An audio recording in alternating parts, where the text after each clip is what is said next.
Hello, Kadora! Today is my tita's birthday. Sinurprise ko po siya dyan pagdating niya sa bahay. Happy birthday to you. Happy birthday to you.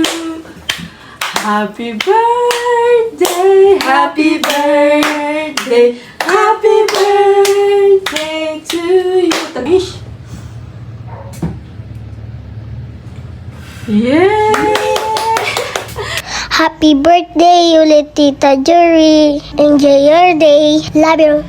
Tapos nag-picture po siya at pagkatapos po nun, ito na din po yung inalmusal namin with Milo. Pagkahatid po ni tatay kay Kuya Sian, sinundo niya naman po kami at pinasyal ulit. Mag-enjoy na naman idoni. Pag wala po talagang trabaho si tatay, siya po naghahatid sundo sa amin at lagi po kami pinapasyal. Love you po, tatay! Ito po yung bawal ko sa school, bread pan, potato fries, and chocolate chucky.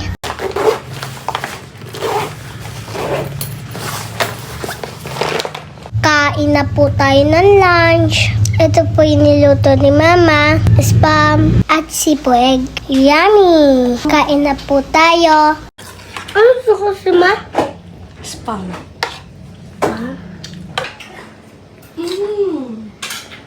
Since birthday po ni Tita Jory today, pagluluto po siya ni Mama. Iba-vlog ko din po later. Ngayon din po kasi dati nila Daddy Lo at Mami La. At dito din po sila dadiretso sa bahay. Kaya magluluto po si Mama. Abangan nyo na lang po yung vlog ko sa part 2. Pasok na po ako sa school. Ayos na po ako ng gamit. So, yun lang po. Thank you for watching. Bye!